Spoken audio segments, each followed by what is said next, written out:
ನಮಸ್ತುಂಗ ಶಿರಶ್ಚುಂಬಿ ಚಂದ್ರಚಾಮರಚಾರವೇ ತ್ರೈಲೋಕ್ಯ ನಗರಾರಂಭ ಮೂಲಸ್ತಂಭಾಯ ಶಂಭವೇ ವಾಮಾಂಗೀಕೃತ ವಾಮಾಂಗಿ ಕುಂಡಲೀಕೃತ ಕುಂಡಲಿ ಆವಿರಸ್ತು ಪುರೋವಸ್ತು ಭೂತಿಭೂತ್ಯಂಬರಾಂಬರಂ.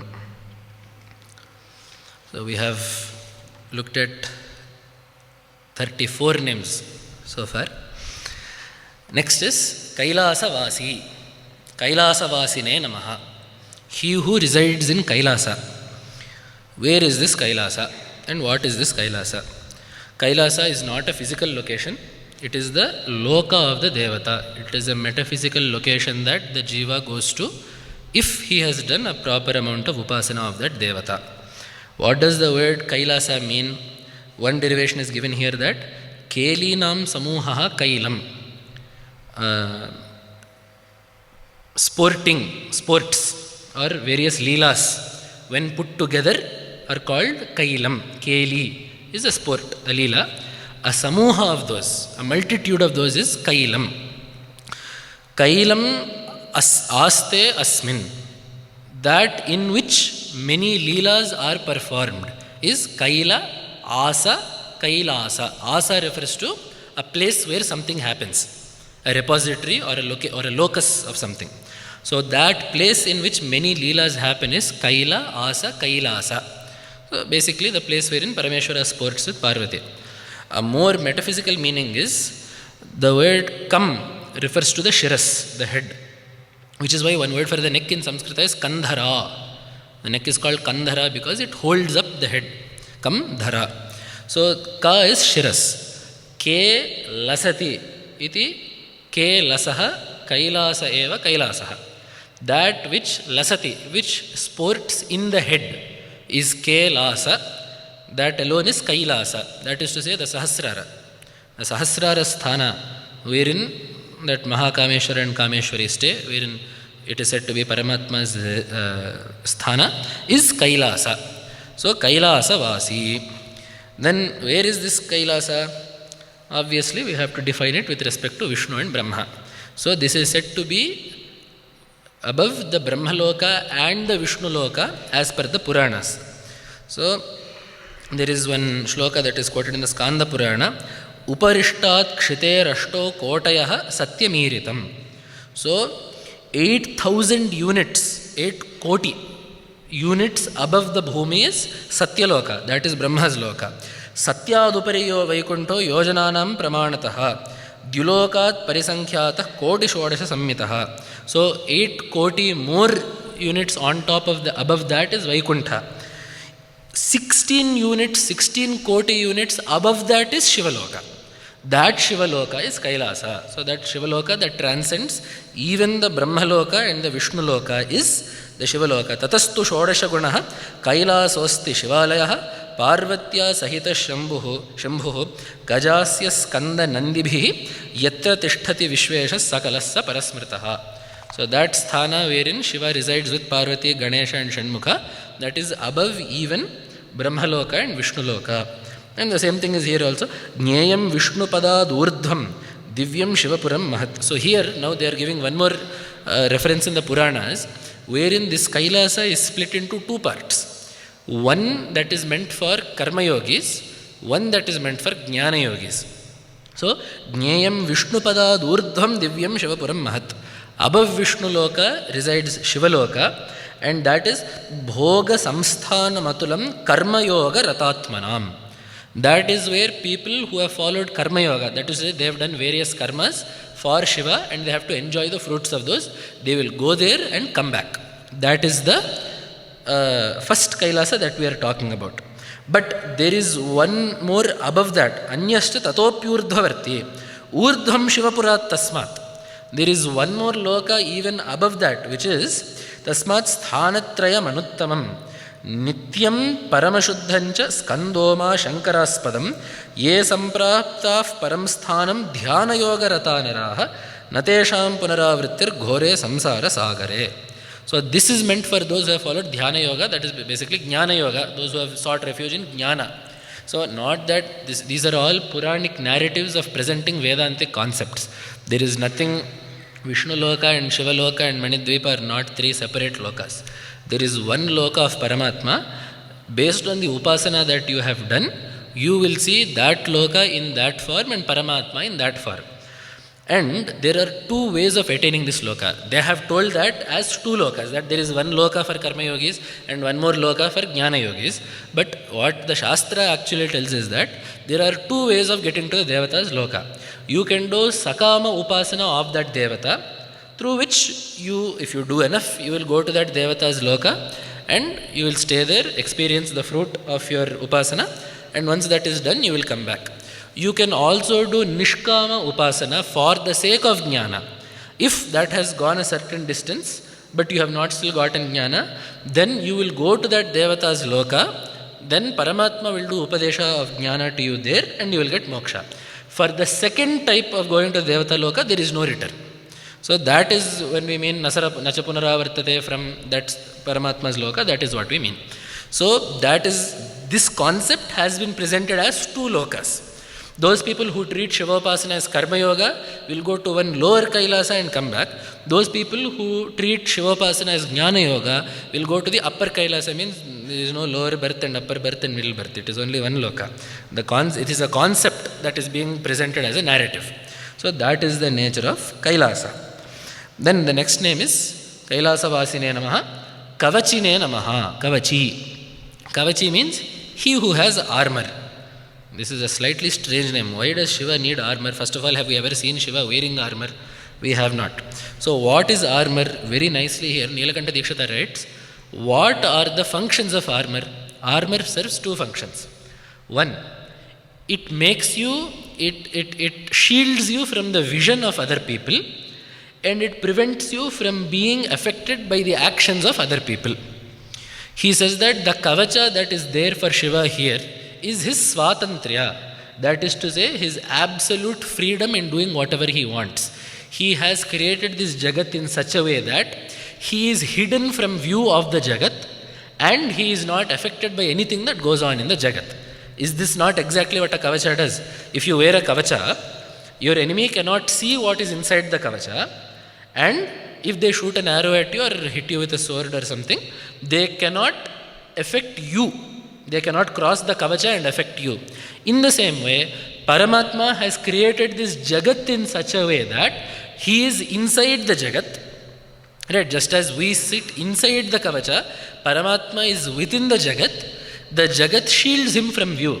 In that, we are so caught up in the nama rupas of the jagat that we don't see the shuddha sattva, the pure existence that lies within. So he is shielded from view, and anything can happen to the jagat, it will not change his true nature. So Paramatma's kavacha that we are talking about here is in fact his absolute freedom and lordship over this world and the way he has created it. That is the true kavacha of Paramatma. So that is what they have written here. And he has also written that this is why when we do Devalaya Pratishthas, there is a kavacha that is put for the murti. So the kavacha is put for the murti too. It is written here that Vignaihi Asprashyatvam Pakhandadibhihi Adrishyatvam. We do not want Pakhandis to look at the murti. We do not want the murti to be touched by any physical impediments. That is to say, at the end of the day, the murti is made of stone or wood or something. We do not want the murti to be affected by any of the physical qualities that come with that material. We also do not want every single person who has Shraddha, does not have Shraddha, etc. to cast unpleasant eyes on that murti. So in Devalaya Pratishtha also a kavacha is kept for the murti in this reason. So here Nilakanta Dikshita has given both the philosophical reason that Paramatma is shielded from the eyes of the world and is unaffected by the world. This is the philosophical meaning, that is the kavacha in one sense. In another sense, in Devalaya Pratishthas, why we put a kavacha on the murti. And this is one kavacha, this kavacha on the murti is, it can be the physical kavacha, the silver fit that we see. It can also be the mantrik kavacha that is placed. As we know, the kavacha is one of the shadangas. So that kavacha can also be taken here. And this name is also found in the Vedas. Namo bilminecha kavachinecha nama shrudayecha shrudasenayecha bilminecha kavachinecha. So this kavachi, this name is found in the Vedas as well. Then next, Kathoraya Namaha. Kathoraha. He who is cruel, hard, unforgiving. So there are two forms of Shiva. Ghora and Aghora. This also, Aghore ebhyo, Aghore ebhyo, Ghora, Ghoratarebhya. So Shiva has two forms, Ghora and Aghora. Terrifying and calm, benevolent. So what are the two, why does Shiva take upon a Ghora form? So it is known that Shiva and Vishnu, as we said yesterday, are two complements of one being. One Paramatma expressed in two ways is Shiva and Vishnu. So here, in fact, we also wonder why Shiva is sometimes in such a fierce form, in such a Ghora form. So it seems that Parvati Devi also had gotten the same doubt, and she has expressed this in the Mahabharata, in the Anushasanika Parva. Bhagavan Deva Devesha Trinetra Vrishabhadhvaja Pingalam Vikritam Bhati Rupam Tetu Bhayanakam. We see that, Paramatma, we see that your form is indeed very terrifying. Bhasma Digdham Virupaksham Tikshnadamshtran Jatakulam Vyagrodaratvak Samvitam Kapilashmashru Santatam Raudram Bhayanakam Ghoram Shola Pattisa Samyitam Kimartham Idrisham Rupam Tanme Shamsitam Arhasi. Why do you take upon such a terrifying form with tiger skin, a trishula, fangs, a gaping mouth? Why do you take upon such a terrifying form? There, Shiva responds that Dvividho Laukiko Bhavaha Sheetam Ushnamiti Priye. The world is made up of two things, hot and cold. I mean, this is physics, this is more or less the same thing, right? Energy, it either dissipates or it accumulates. That is hot or cold. So these two forms are always there. This is what our Vedas have called as Agni and Soma. You have heard Agni Shomatmakam Jagat is the Vedic statement. So this concept of the world running in dualities is Agni and Soma. These are the two that come together in Yajna also. So Agni goes up, Soma goes down. When Soma, the Soma Rasa, when the offering of the Soma essence is made into the Yaga, that is cool and it goes down. Agni is hot and it goes up. So this is said to, as we said, the cosmos and the body mimic each other. So this is similar to how in the Mooladhara the Kundalini flares up. From the Sahasrara the Sudha comes down. So this forms a kind of circuit kind of thing. Which is why even in the Dashamahavidyas you have Tripura Bhairavi and Tripura Sundari. Tripura Bhairavi is also there, Tripura Sundari is also there. Tripura Bhairavi resides in the Mooladhara, Tripura Sundari resides in the Sahasrara. So they form the Agni and the Soma that sit at opposite poles of the universe. They alone sit at opposite poles of the body. It is the working of these two. These two are not separate. Just as Tripura Sundari and Tripura Bhairavi are just two expressions. One Devi is Sundari and Bhairavi. In the same way that one Paramatma is Agni and Soma. In the same way here Shiva is saying Dvividho Laukiko Bhava Shita Mushnancha Priye Tayoho Nigrathitam Sarvam Saumya Agneyamidam Jagata. That is Soma and Agni, Saumya and Agneya. So Saumyatvam Satitam Vishnu Mayi Agneyam Pratishtitam. Vishnu is the cooling aspect of the Jagat. I am the intense aspect of the Jagat. Which is why if you look at most worship that is prescribed across, that is why mostly it is Vishnu's worship. For sannyasis, Ashtakshari is told. Usually we see many places that Vishnu will be put across simply because one Paramatma, it is the slightly more Saumya form, nothing more than that. So as we know that Shiva's Rudra form is what we mean is the fierce form. As we said yesterday, Shiva also has a Saumya form and a Ghora form. But when we are taking why is Shiva Ghora, it is because Vishnu is Saumya. These two are the head and tails of the same coin. Brahma Balaso. They are the opposite sides of one entity. So it is because Vishnu takes upon the benevolent aspects that Shiva has to take upon the terrific aspects, such that these two balance each other out. If I did not do that, Anena Vapusha Nityam Sarvan Lokan Bibharmyaham. It is with this form that I uphold all the lokas. Yadyaham Viparitasyaam. If I did not have this Svabhava, Yadyaham Viparitasyaam Etat Tyaktva Shubhanane Tadaiva Sarvalokanam Viparitam Pravartate. The world would become imbalanced if Vishnu and I were not there taking two opposite forms to balance out the workings of the world. So for that reason Shiva sometimes takes upon a very intense form. It is not that he is cruel by nature, it is that we, as in Hinduism, in Sanatana Dharma, we do not have a concept of a good God. God is not good in Hinduism. Because God does not particularly care about what happens in the Jagat. Right? That is to say, Bhagavan does not derive satisfaction or dissatisfaction from what happens in the Jagat. All Bhagavan does is he wants things to be balanced. Balance is different from good. Balance means there are predators, there is also prey. This is balance. So Bhagavan will not stop any of this from happening. His job is the ecosystem will be in balance. There will be X number of predators for Y number of prey. If there is too much prey, predators will increase. If predators increase, prey will decrease. Then predators will also decrease. This balancing act and finding one equilibrium is what Bhagavan seeks in the Jagat. He does not want a particular goodness out of it, which is why the good and bad choices that we make, Bhagavan has nothing to do with, because he has no particular desire for that. So Bhagavan is not interested in good, he is interested in balance. That balance is what we call dharma. Dharma is mistakenly attributed to mean good. Dharma is being balanced. So that when we say dharma vishwasya jagatah pratishtha, that this world is rooted in dharma, it is not that this world is rooted in goodness. This world is not rooted in goodness. If that was the case, then this world would have been fixed a long time ago. The world is not rooted in goodness. The world is rooted in dharma. There is a natural order that has both light and dark, hot and cold. All dualities are there in appropriate measures. Those appropriate measures are natural law that are set by Bhagavan. So that setting of the natural law and balancing it is the Agni Shomiya Tattva. So here they have said that Agni is Rudra, Soma is Vishnu. In other places they will say that Agni is Rudra, Soma is Devi. The same thing. Anytime you have a dual that is sustaining the Jagat, they will talk about it as is Agni Shomas. That is the Kavachi, the Kathoraya Namaha. Then Tripurantakaya Namaha. The destroyer of the three Puras. This also we discussed yesterday when we talked about Pinaka. Those three Asuras were there.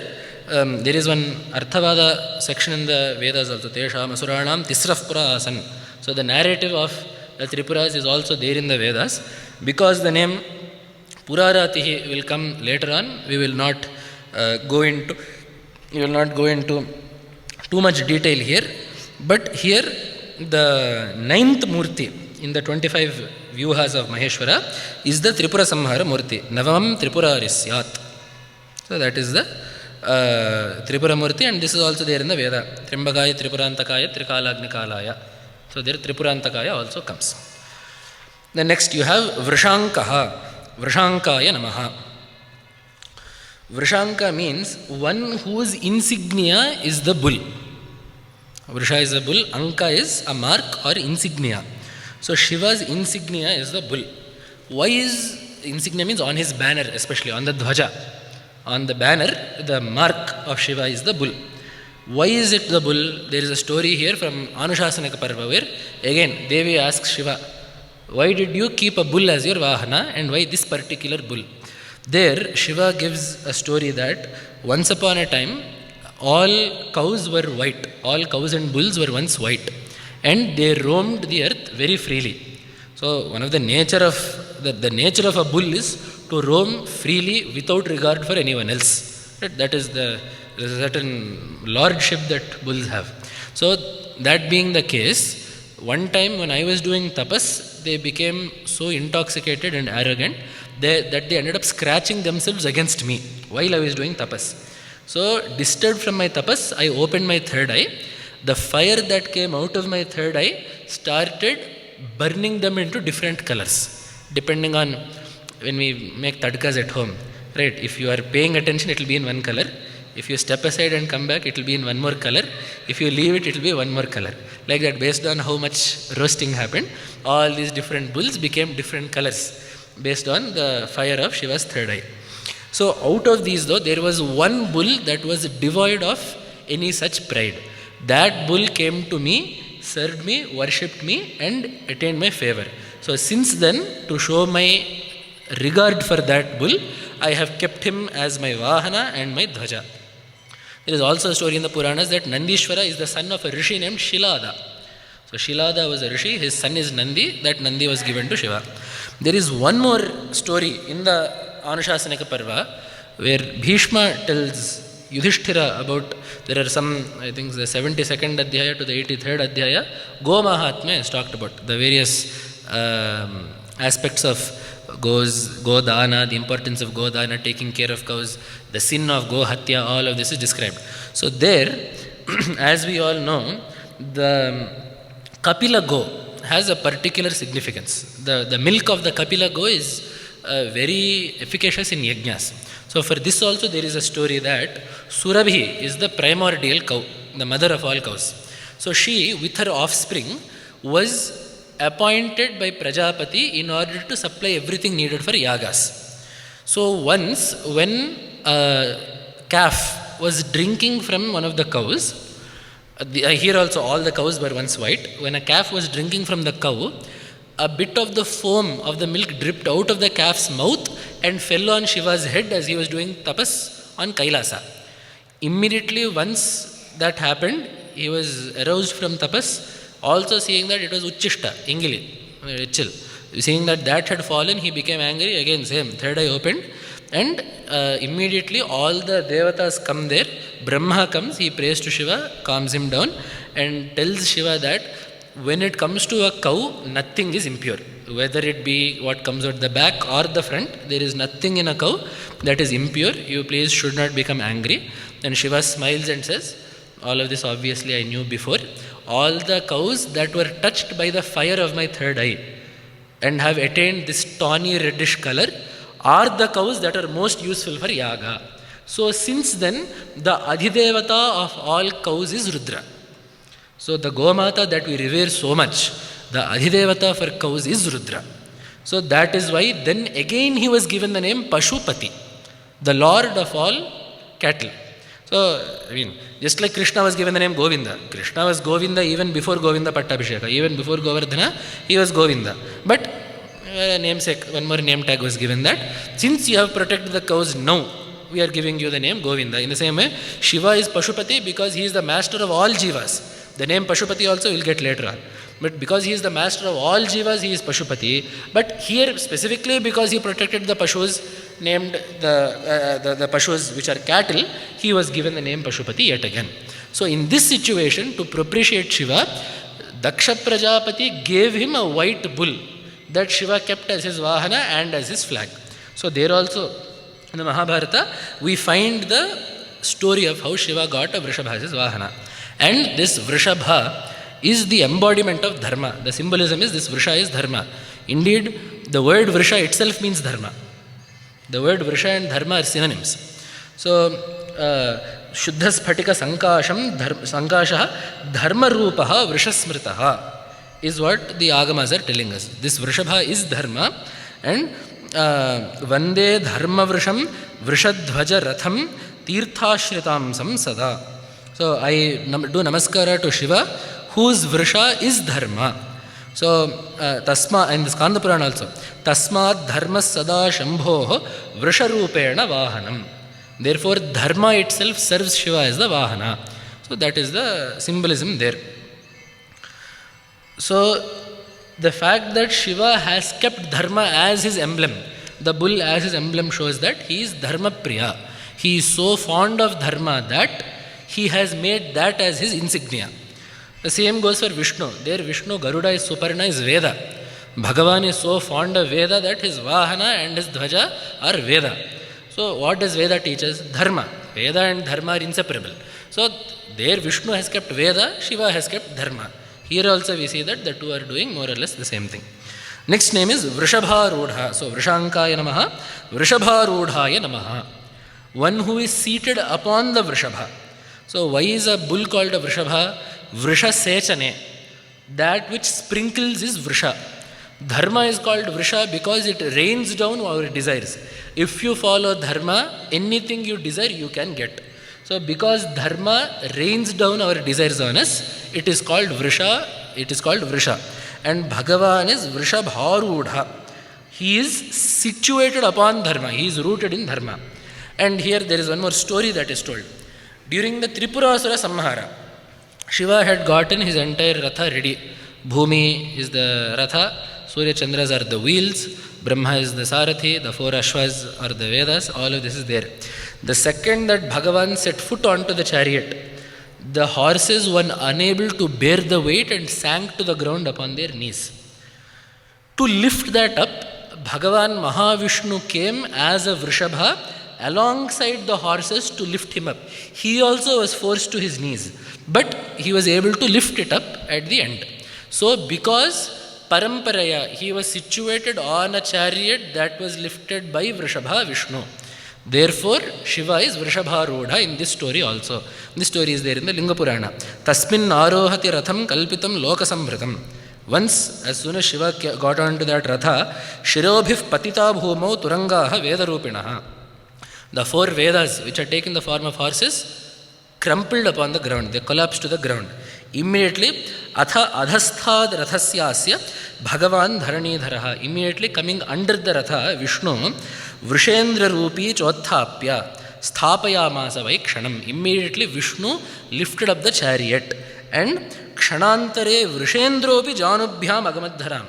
Although he lifted it, in that 1 second, even Vishnu fell to his knees, unable to bear that weight. In that situation, Abhishubhischa Bhagavan Udyamyacha Hayan Vidhi Sthapayamasa Devasya Vachanadvai Ratham Shubham.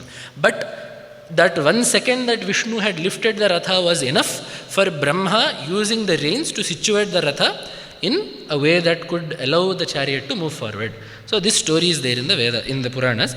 This is basically telling us that even the Vedas are incapable of presenting Paramatma as he is. Right? When Paramatma steps onto the ratha, the Vedas crumple, means the Vedas have told Yatra vacho nivartante aprapya manasasaha. Yato vacho nivartante aprapya manasasaha. Our words cannot describe him. We give up, is what the Vedas have said. So the horses crumpling to their knees show that even Vedas cannot support Paramatma's true nature. They cannot vocalize what Paramatma truly is. So who is it that will support Paramatma's true nature? The Guru. Vishnu. When Shiva is Paramatma, Vishnu is the Guru. When Vishnu is Paramatma, Shiva is the Guru. So the Guru will be the one who can assist the Vedas in giving us Paramatma. So Vishnu comes and he is able to lift up the Ratha long enough for Paramatma to become situated on the Ratha such that it can go forward. So this is the third Murti of the 25 Murtis, which is Tritiyam tu Vrasharudham. Shiva sitting on the bull is the third of the 25 Murtis of Maheshwara. Next, Bhasmodhulita Vigraha. One whose form is smeared over with ash. The word Udhulita means he has applied the ash in such a way that when he moves, those grains of Vibhuti are coming up and falling. Right? If those of you who put Vibhuti, you know that when the Vibhuti is fresh, right? If you even so much as move the eyebrows, some Vibhuti will fall on the ground. So Uddhulita means he has applied it in such a way that the dhuli is also falling off. The Bhasma is emanating from him. So he has applied Bhasma like that. Bhasma Dharana is not just a mark for Shaivas. Bhasma Dharana is a mark of Vaidika Sampradaya. So lots of people see the Shangari Jagat Gurus and say that they are Shaivas because they have Vibhuti. It is not a Shaiva mark. It is a mark of the Vedas because all Vedic karma is performed into Agni. Therefore, when you are done with it, what is left? Ash. So what is the prasada of any yajna karma? It is ash. So that Vibhuti, Bhasma, is the most emblematic dravya, even more than Chandana or whatever else. Those are all Mangala dravyas, no doubt. But there is no other dravya that embodies Vedic karma better than ash, than Vibhuti. Which is why those people who are fully dedicated to the Vedika Marga will put Vibhuti alone. And that too 3 lines of Vibhuti on the forehead as the 3 Vedas. The 3 Vedas that form the breadth of Vedika karma. So Vedika karma gives us ash. The Vedas that gave us that karma are represented in the 3 lines that we put upon the forehead. So here they have given some derivations of various names of Bhasma that tell us about the efficacy of it. So Papam Nashayate Kritsnam Api Janmashatarjitam Bhartsanad Bhasma Ityaho. Bhartsana means to chastise. So because it chastises and turns away all the papas we have done, it is called Bhasma. Then there is one more, it is called Bhasma. It is called Bhasmeti Kirtyate Raksha roganam chapi bhartsanat. Because it has the capability to remove rogas, it is called, because it is bhartsana of rogas, it is called bhasma. Which is why to this day in Sringeri, at the adhisthana of the 32nd Jagadguru, Vriddha Bharati Mahaswamiji, the bhasma is kept there, and it is the experience of many bhaktas to this day that anyone who is undergoing severe illness, any great diseases or something, any physical infirmity, many bhaktas have been cured simply by the prasada of that Vibhuti. So bhasma, it is not that ash has that property in it. It is because that bhasma is the prasada of Vaidika karma. That is the moral, that is the root of all of this. And then there are many more names. The name, there is a name Bhasma, Bhasita, Bhuti, Raksha. All of these are names that we use to refer to bhasma. So bhasanat bhasitam proktam, bhasma papasya bhartsanat, bhutir bhuti kari pumsam, raksha raksha kari punaha. So bhasanat bhasitam proktam. Because by applying this we will get jnana. The light will dawn upon us. It is called bhasita. So the point is, through Vaidika karma, Chitta Shuddhi will come and you will get jnana. Therefore, this bhasma is a mark of that. Then bhasma papasya bhartsanat. We discussed this already. The fact that it is called bhasma because it is bhartsana. It pushes away all forms of papa. Bhutir bhutikari pumsam. Because it brings great aishwarya, it brings great wealth. It is called bhuti. It is called raksha because raksha kari punaha, because it protects us. So these are, as I said, these are all not elements of the ash. These are all elements of Vaidika karma, which therefore are found in the prasada of Vaidika karma, which is ash. Which is why after every homa, after every yaga, what do? We pass around that betel leaf, that tamalapaku, with the raksha on it. So when you mix oil into that, you get that the oily raksha. Otherwise, if you let the ash burn itself out, you will get the bhasma raksha, the straight ash. And there is also a process to make vibhuti. You have to put this amount of, a bit of chandana, a bit of gomaya. You have to burn it for a certain amount of days. You have to start on a certain tithi. You have to burn it until a certain tithi. Even the regular bhasma also has a Vaidika vidhi to it. That aside, bhasma is Vaidika. So those people who put Shruti and Smriti before all else wear bhasma. So it is not just a Shaiva practice, it is a Smarta Vaidika practice. Let there be no doubt about that. And because Paramatma is the embodiment of those Vedas and he is the Devata of all Vaidika karma, he too wears that upon his body. Next name, Samapriyaha. Samapriyaya Namaha. He who is very fond of Samaveda. So what is so special about Samaveda? Even Bhagavan said in Gita, Vedanam Samavedasmi. Among all Vedas, I am Samaveda. The word Sama itself means that which is pleasing. Hence, why it is the most pleasing of the three. It is a very simple proposition. That being said, there is also a Veda Vakya, Ruchoha yo Veda Saveda Devan, Yajumshi yo Veda Saveda Yajnan, Samani yo Veda Saveda Sarvam. The Rik mantras mostly do stuti of Devatas. Yajur mantras mostly give us karma. The Samavedas mix both. Therefore, the Samavedas form the entirety of all Vedic knowledge. Therefore, Samaveda is very exalted, is one thing. The other thing is also that the stotras of various devatas are done in Rik mantras. There are no separate Sama mantras. The word Sama actually refers to a tune. It is Giti Vishesha, it is called.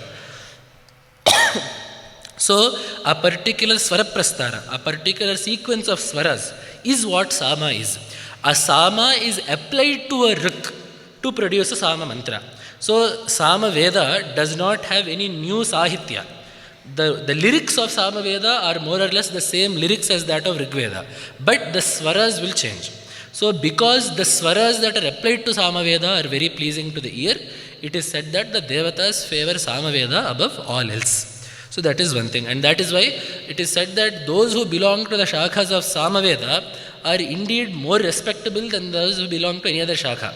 So even in the Shraddhas, if you are unable to find 3 bhoktas, it says that if you are unable to find 3 bhoktas, you can find one person belonging to the Chandoga shakha of the Samaveda, and he is equal to 3 bhoktas. So this kind of a level has been given to the Samavedas. So because of this nature that they have. So because the Samaveda is so great, Bhagavan is particularly fond of it. And we see in the Puranas too that various devatas have praised Shiva with Samaveda. In the Upamanyu story, we see that in the Mahabharata, when the story of Upamanyu comes, to teach Upamanyu, Brahma and Narayana also do praise of Shiva using Sama mantras. Brahma bhavam tadastaushit rathantara mudirayan jyeshtha samna cha devesham jagau narayana prabhu. So Brahma praised Rudra using the Rathantara Sama, that is one particular type of Gita Vishesha, and Narayana praised Rudra using the Jyeshtha Sama. So we see that even in the Puranas, many Devatas have also prayed to Bhagavan using this Sama Veda. One more meaning is there that the word Sama, as I said, refers to that which is sweet and pleasing.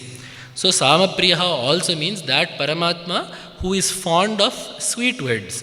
Bhagavan will not be pleased by us speaking harshly. Only if we speak pleasantly will Bhagavan be pleased with us. That is why Jihva me madhumattama is what we pray. Right? From the Veda we pray that our speech be as sweet as honey. We do not want people to be plagued by our speech. We want people to feel happy after hearing us speak. That is why there is one shloka that is quoted here from the Puranas. Amritasyanvinim vacham Chandanasparsha Shitalam Sarvatraiva Prayunjanaha Shivaloke Mahiyate. Speech has been given such prominence in our Shastras that Amritasyandinim Vacham, any speech that causes happiness, Chandanasparsha Shitalam, that is as cool to the ears as Chandana. Anyone who speaks like this in all times and places, Shivaloke Mahiyate, he will attain Shivaloka. That is the amount of importance that we have placed on speaking pleasantly. That is Samapriyaha. Then Svaramayaha, one who is comprised of the Swara. The word Swara means a vowel. Why are vowels called Swaras? Swayam Rajate. They shine on their own. They do not need the help of consonants to be pronounced. Whereas consonants are not like that. That's why they are called Vyanjana. They are mixed into other things. That is why they are called Vyanjana, Swara and Vyanjana. The consonants are Vyanjanas because we don't say K, G, D, T. We usually do not speak like that. We usually only speak consonants with a vowel attached, which is why even when you tell Kakka, Kiki, Kuku, you will tell all of this with, or even when you tell the Varnamala, you will tell Kakha, Ga, Gha, Nya, Cha, Cha, Ja, Ja, Nya. You will use the A. The A vowel has to come there if you wish to pronounce, which is why even Vyakarana you will see in many places, Akaraha, Ucharanarthaha. I didn't actually mean to, Parani Maharshi will say, I didn't actually mean to put the Akara in this sutra, it is only so that it can be pronounced properly. So because vowels can be pronounced on their own, they are called Swaras. And of course the Swara that is most representative of Paramatma is the Omkara. That is why we saw right yesterday, Yo Vedado Swaraf Proktaha. That Swara that is told at the commencing of each Veda is the Omkara. Here we get the doubt, doesn't Omkara have Makara in the end? Isn't Makara Vyanjana? There are two vowels and only one consonant. Therefore, by democracy, popularity, majority vote, the vowels win. Therefore, Omkara is counted as a vowel only. Right, so that is one thing. The other thing is also that the Makara is only an Ardhamatra. So the main portion of the speech goes to the Okara, that is the Akara and Ukara get most of the time. Therefore, this Swara of the Omkara is the representation of Rudra. Tasya vachakah pranavaha is what is there. So, Swaramayaya namaha, Trayimurtaye namaha. One whose very form is the Veda, or the Veda is the form of Paramatma. Which is why we have this shloka, Bhava Shiva, Veda Shivaha, Shivo Vedaha, Vedadhyayi Sadashivaha. There is no difference between Shiva and the Veda. And indeed in the Bhamati, that is to say, the sub-commentary on Bhagavatpada's Brahmasutra Bhashya, while commencing it, Vachaspati Mishra starts with an invocation to Veda and Shiva at the same time. Shadbhirangai Rupetaya, Vividhai Ravyayairapi, Ekatmane Namo Nityam Vedayacha Bhavayacha. Namaskara to Veda and Bhava, Shiva, who are both Shadbhirangai Rupetaya. They both are equipped with 6 aspects. In the Vedas, those are the 6 Vedangas. When it comes to Shiva, we discussed this yesterday, Shadahurangani Maheshwarasya, Sarvajnata, Tripti, Ranadibodha, Swatantrata, Nityam Alupta Shakti, Ananta Shaktischa, Vibhora Vidhignya, Shadahurangani Maheshwarasya. These 6 aspects of Ishvara are ever present in Shiva. The 6 Vedangas are ever present with the Vedas. So, Namaskara to Shiva and the Veda, both of whom are equipped with 6 limbs and Vividhair Avyairapi. They are all variegated and permanent. Ekatmane Namo Nityam. Namaste to that Veda and Shiva who are of the same nature. Vedayacha Bhavayacha. This is the invocation that is made there. So, Bhagavan's very form is the Veda. Here, we may get the doubt, why is it Trayi Murtihi? Striyam Rik Sama Yajushi iti Vedas Trayas Trayi. Rig Yajus Sama. When these 3 are taken as a whole, we call Veda as Trayi. Why was Atharva Veda left out? The simplest answer is that there is a difference between the book Veda and a type of mantra. There are 3 types of mantras which are Rik, Sama and Yajus. Those mantras that are set in a meter are called Rik mantras. Those mantras that are not in a meter are called Yajur mantras. As we said, the Sama is that particular tune that is then applied to the Rik. So the Rik, Sama, Yajus are different types of mantras. There is no type of mantra called Atharva Veda. So even Yajur Veda, for example, has Rik mantras and Yajur mantras in it. So within the Rig Veda, the corpus of literature, there are Rik mantras. Within the Yajur Veda, there are Rik mantras and Yajur mantras. So these are types of mantras is one thing. But Nilakanta Dikshita here has given one more nice statement that also serves as a guideline for us. Even if we take that this Trayi means the 3 books, the Rik, Yajus and Sama, excluding the Atharvana, it is because the Atharvana Veda has a lot of Abhichara Prayogas in it. Abhichara Prayogas are those activities enjoined by the Vedas which are done with the purpose of destroying another individual. For example, Shenena Abhicharan Yajayatha. The Shena Yaga is prescribed for someone who wishes to destroy his Shatru. However, the problem with these yagas is, if you do the yaga, it will achieve your intended goal of getting rid of whoever you wanted to slay. However, with it comes great papa as well. So, these abhichara yagas are not greatly encouraged. These are only for people who are, they are backed into a corner and they do not see any other way out. These yagas are there if they want to make use of it.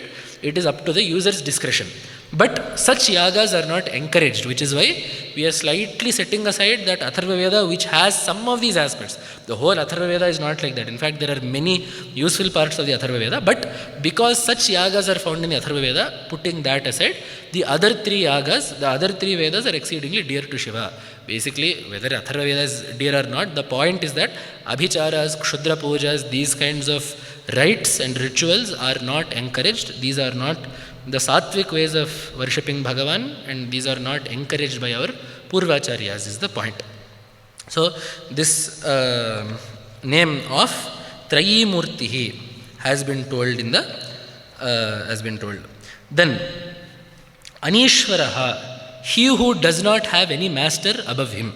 This name is more or less found in the Vedas. There is a Veda mantra, Bhavagrahyam Anishakyam Bhavabhavakaram Shivam. So in this mantra, Anishakyam, he whose name is Anisha, he without an Ishvara. So more or less this name has come in the Vedas. He who does not have another master, Anishvaraya Namaha. Sarvajnaya Namaha, he who is omniscient.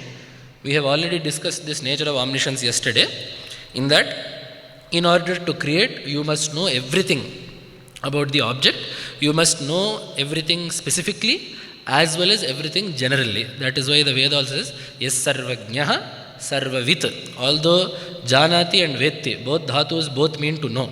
However, Veda has used that twice to tell us that the Paramatma knows everything specifically as well as generally as well. So that name is there, and therefore that same name is found in the Vedas. This name Sarvajna is found in this very mantra, Yes Sarvajna Sarvavit. So Sarvajnaya Namaha. Paramatmane Namaha.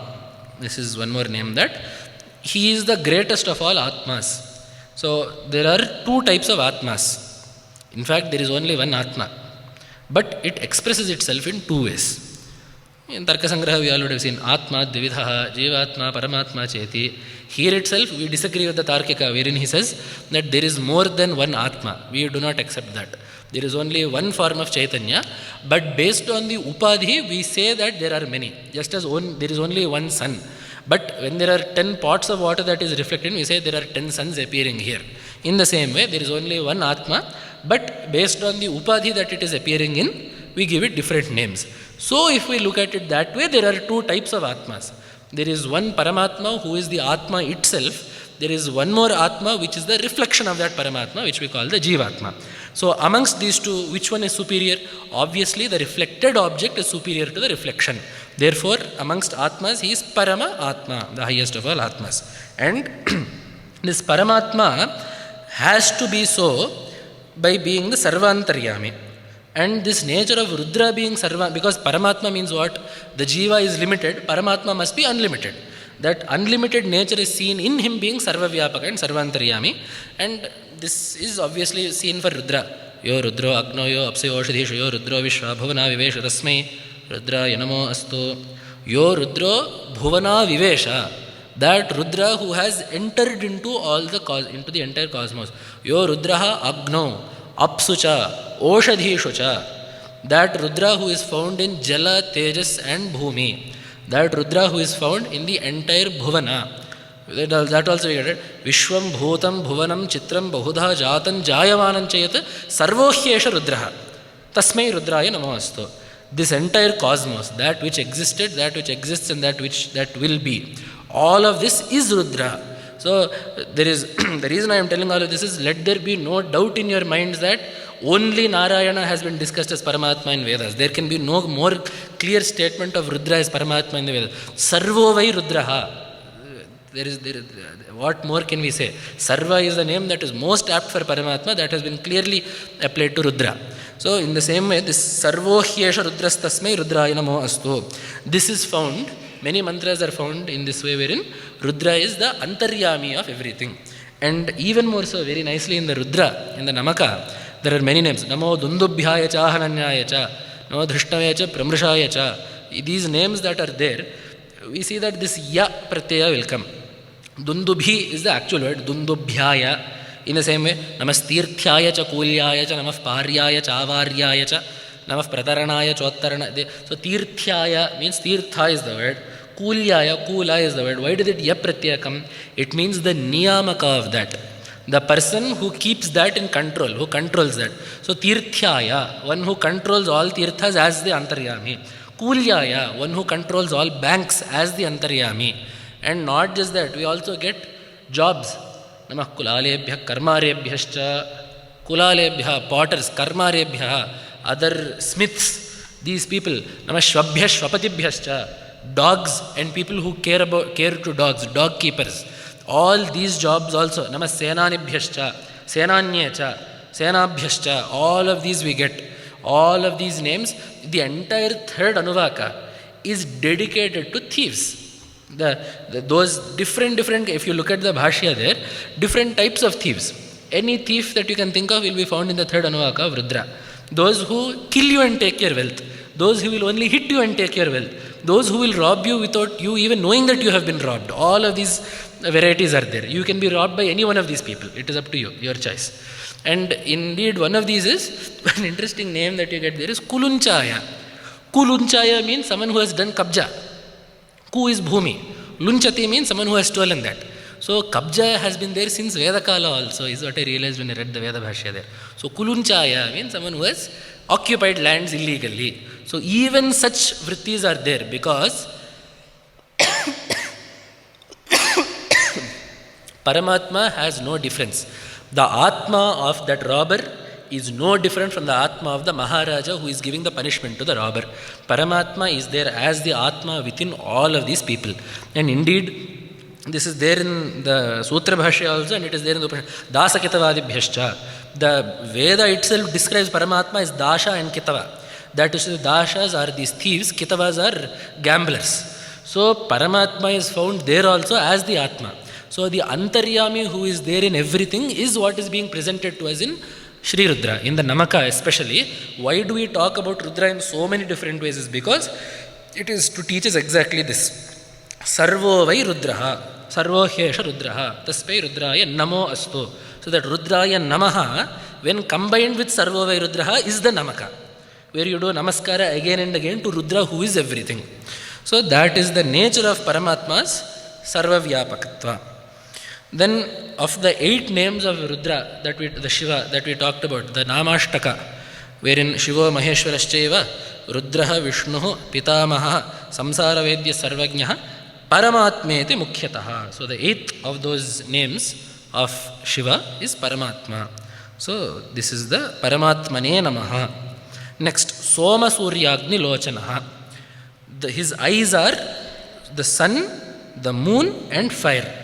So these are the 3 main sources of energy for the planet Earth. So the sun during the day, the moon during the night, the fire as the digestive acid within each being. So these 3 Tejav Padarthas make up the basis for anything that happens in this world. Which is why if you see Bhagavan in Gita, he has taken this exactly. Yadaditya gatam tejo jagad bhasayate khilam.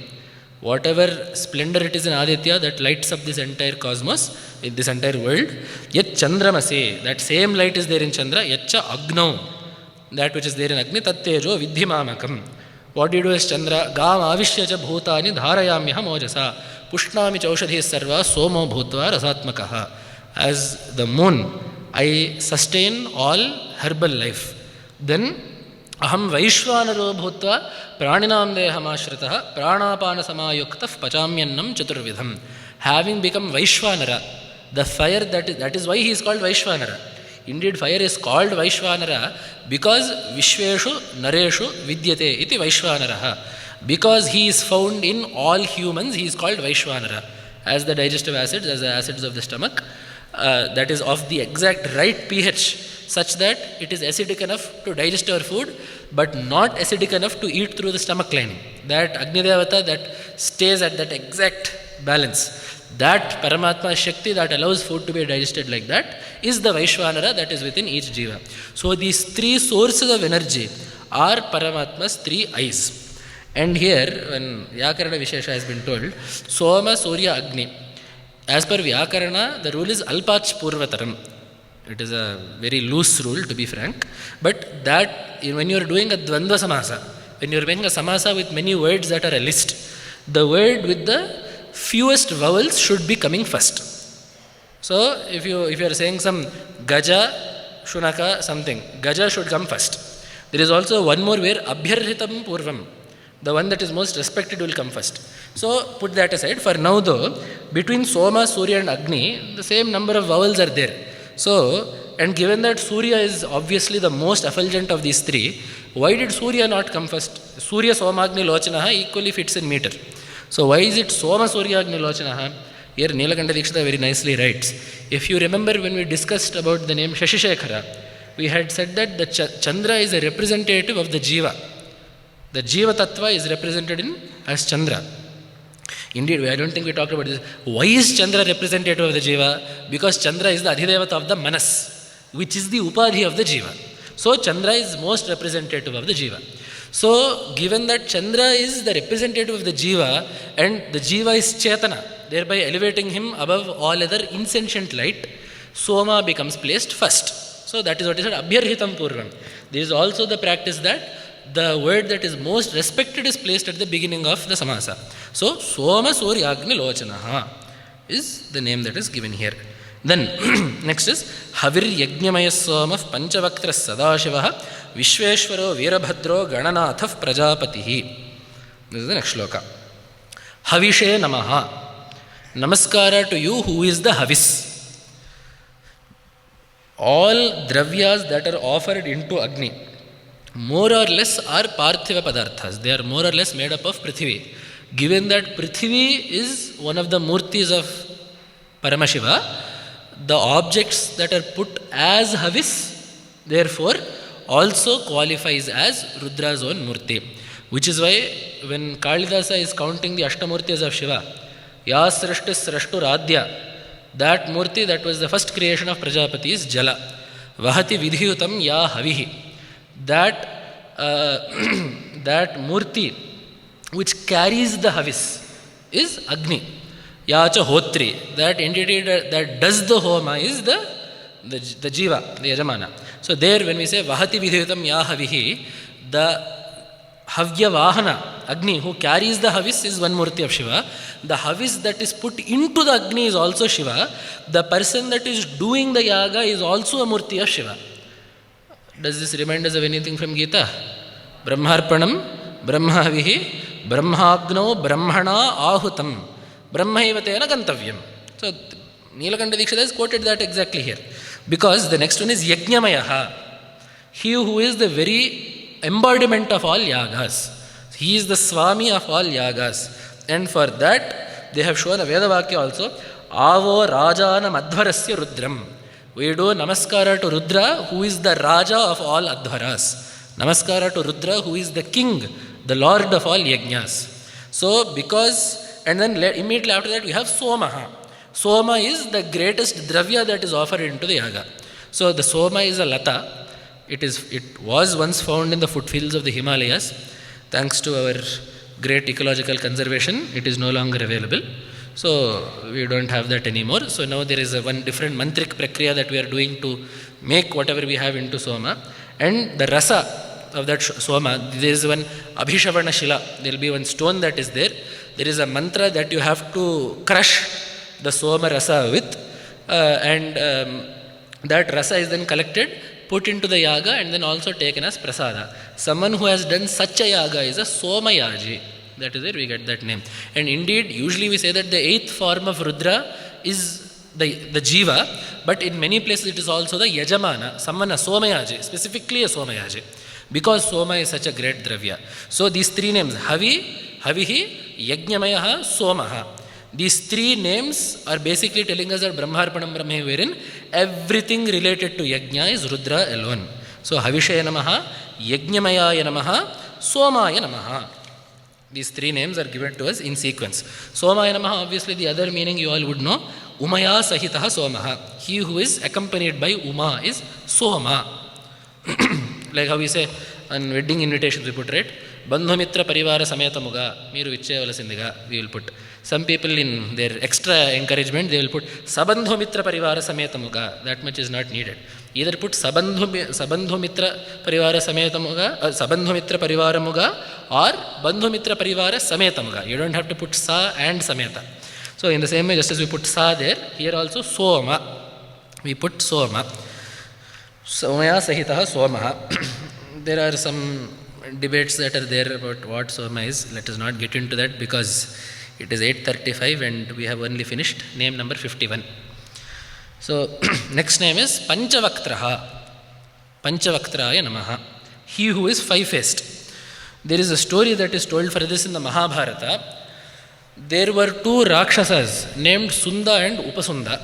They did tapas for Brahma and they received the boon that they cannot be killed except by each other, and these 2 were very tight friends. They were very close to each other. So basically, since they could not be killed by anyone except each other, and they were also very close to each other, they were basically undefeatable.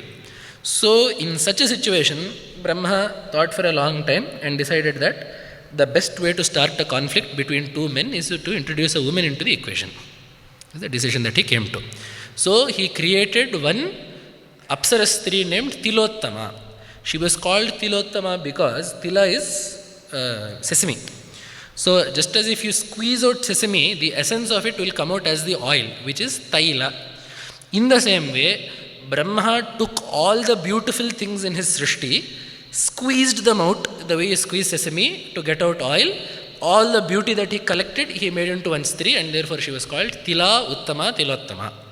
So she was proceeding on her way to where Sunda and Upasunda were in order to incite conflict in them. As she was passing by, she saw Rudra doing tapas. She saw Paramashiva doing tapas, and immediately she felt that for her own endeavor to succeed, she should pay proper respects to Rudra. And she went and did Pradakshina. So obviously Paramatma will want to grace the Bhakta in front of him. when she did Pradakshina, whichever direction she went to, he created one new face on each side of his, on all four directions. And then of course one more on top. So those are how the 5 faces of Rudra were not created, were shown to Tilottama. Rudra's 5 faces were always there. This story is quoted from Mahabharata to show that this was shown to Tilottama in this way. And indeed after that, Pradakshini-kritya Shashanka-shekharam prayasyatah kasya nasiddhi agrataha. This is the Shastra Vakya that Tilottama had in mind. Pradakshini-kritya Shashanka-shekharam prayasyataha. For someone who has done Pradakshina to Shiva and therefore proceeds to his task, kasya nasiddhi. Who is it that will not find fulfillment in his tasks? So keeping this Shastric statement in mind, that one who does Pradakshina to Rudra, to Sadashiva, will find fulfillment in his tasks. She has done Pradakshina, and Rudra too, therefore, had shown her his 5 faces, not created 5 faces. Rudra had shown her his 5 faces to grace her from all directions. So this aside though, the Tattva, we will spend some time on this name simply because it is an important name. There is no point in finishing 108 names if we skip this also. So here we will take some time. The 5 faces are meant to show many things. They are the 5 krityas that are carried out in the Jagat, the 5 indriyas. In fact, the list will come here only. Tanitacha Panchamukhani. These 5 mukhas go by the name Ishana, Tatpurusha, Aghora, Vamadeva, Sadyojata. These are the 5 faces of Rudra. These are called the Pancha Brahmas. You have heard this elsewhere. Pancha Brahmasanasina. So the Pancha Brahmas there, who are again Brahma, Vishnu, Rudra, Maheshwara and Sadashiva, are the Adhisthana Devatas of these 5 faces of Rudra. And what do they represent? Pancha Brahmani, Bhuta Panchaka, Tanmatra Panchaka, Karmendriya Panchaka, Jnanendriya Panchaka, Purusha, Prakriti, Buddhi, Ahankara, Manorupa, Tattva Panchaka, Nivritti, Pratishtha, Vidya, Shakti, Shanti, Atitakhya, Kala Panchaka, Brahma, Vishnu, Rudra, Maheshwara, Sadashivakhya, Murti Panchaka, Shiva Sadakhya, Murta Sadakhya, Amurta Sadakhya, Kartra Sadakhya, Karma Sadakhya, Sadakhya Panchakatmakani. This is Shiva Puranesha Prasiddhani. So all these pentads that we find, we don't have to go through all of them, but all of these pentads, these 5 faces are representative of all of these. So in the end, basically what Nilakanta Dikshita concludes is, Etena Sarvatmakaha ityuktam bhavati. He makes up everything in this cosmos. There is nothing that is not Rudra. Again, Sarvo Vai Rudraha, Sarvo Hyesha Rudraha. Everything is Rudra. There is nothing that you can point to in this cosmos that is not Rudra. Same thing in the Gita, we have talked about this many times. Vasudeva Sarvamiti. Same statement, Sarva Vai Rudraha. The point of these 5 faces is to teach us that there is nothing besides him. If we look at some names, there are 5 tattvas. That is to say, there are 5 main individuals due to whom this entire samsara comes into being. We will see which face represents what. First is Ishana. Ishanakhyatu ya tasya murti radya gariyasi Bhoktaram Prakrite Sakshat Kshetrajñam Adhitishtati. So the first one is Ishana Murti. This is the first of the Murtis. This is the Murti that is the Purusha. The Jiva Tattva is controlled by, this is represented by the Ishana Mukha. Then Sthanoho Tatpurushakhyaya Murtir Murtimataf Prabhoho Gunatrayatmakam Bhogyam Avyaktam Adhitishtati. The Tatpurusha Mukha is the embodiment of Prakriti. So Purusha and Prakriti. Then Ishana Tatpurusha. Dharma Dhyashtanga Sanyuktam Buddhi Tattvam Pinakinaha Adhitishtatyagoratma Murti Ratyanta Murjita.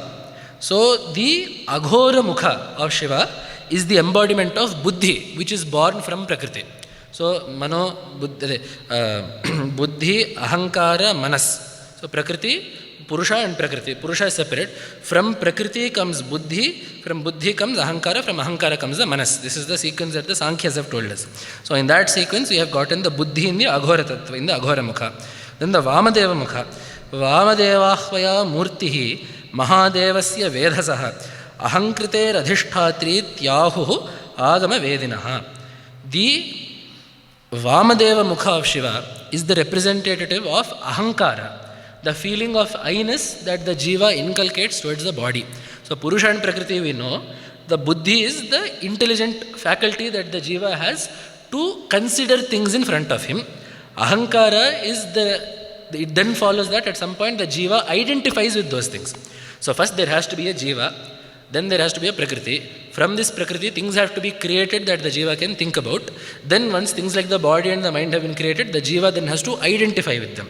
So that is why you have Prakriti, then Buddhi, then the Manas. Then after the Manas, you then have Ahankara, that is presided over by Sadyojata. Ahankriter adhishtatri ityahur agama vedinaha. So that is there. Then after Vamadeva, who presides over Ahankara, next you have Sadyojatahvaya Murtihi Shambhor Amita Tejasaha Manasas Samadhishtatri Matimantaf Prachakshate. So the last is the Manas, that is to say the Jiva's reaction to all of this, the emotional aspect of the Jiva's mind, which is represented by the Sadyojata Mukha. So these five, Ishana, Tatpurusha, Aghora, Vamadeva and Sadyojata, are the representatives of Purusha, Prakriti, Buddhi, Ahankara and the Manas. This is one representation. Then there is one more that is there wherein it is telling us also the colors of the five mukhas. When we do Mahanyasa, before we do Rudrarchana or something, we do Mahanyasa. In that, there is the Panchamukha Dhyana that is there in the beginning. Kala Bhramarajanadyati Vyavritta Pingakshanam. Such shlokas are there. Those shlokas also more or less talk about the same mukhas of Rudra. Those are very nice shlokas. Those who are interested can look at those. So first you have Ishana. Shuddha Sphatika Sankasham Ishanakhyam Sadashivam Murdhabhimanini Murtihi Shivasya Paramatmanaha. The upward facing Murti, Mukha of Shiva, is the Ishana Murti. It is white in color. Then you have Bala Surya Pratikasham Purushakhyam Puratanam Purvavaktrabhimanancha Shivasya Parameshtinaha. The eastern face of Shiva is Tatpurusha. It is in the color of the rising sun, that red color of the rising sun. Then you have the Aghora. Anjanadri Pratikasham Aghoram Ghora Vigraham Devasya Dakshinam Vaktram Devadeva Padarchakam. The southern face of Paramatma is the Aghora Mukha, which is black in color, like eyeliner, the Anjana, the Kautuka. Then, so the Balasurya Pratikasham is golden color. Then Vamadeva. The Vamadeva Mukha is Kunkuma Kshoda Sankasham Vamakhyam Varaveshadhruk Vaktra Muttara Mishasya Pratimayam Pratishtitam. The Vamadeva Mukha is the northern face of Paramatma and it is red in color like the Kunkuma flower.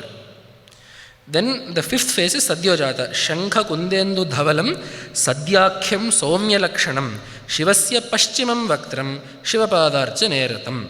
It is the western face of Shiva. It is white in color and it is named Sadyojata.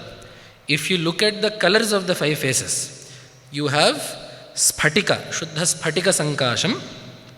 Then you have golden, the color, you have the golden color, Bharya Surya Pratikasham. Then you have Anjanadri Pratikasham. Then you have Kunkumakshoda Sankasham, which is red. Then you have Shankha Kundendu Dhavalam, white. Do these five colors remind you of any shloka? Mukta Vidruma Hema Neela Dhavala Chayir Mukhaistrekshanaihi. The five faces of Gayatri are in the same order and the same colors, which means that Vedamata and Trayi Murtihi, not different. The same tattva is conveyed by the same faces. And later on, the five Murtis are also shown, that Sadashivatma Vyomastha Ishanaha.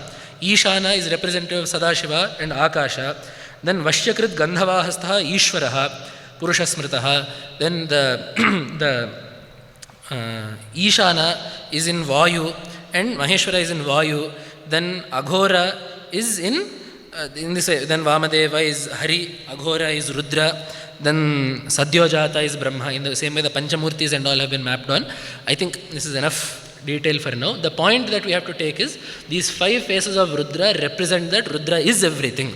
There is nothing in this Srishti that you can find that cannot be mapped onto one of these 5 phases. All the pentads that we talked about in the beginning, the 5 jnanendriyas, the 5 karmendriyas, the 5 tattvas, the 5 facets of buddhi, all of these, there is nothing in this jagat that is not found in Shiva, which is why Pushpadanta says, na vidmas tat tattvam vayamihatu yatvam nabhavasi.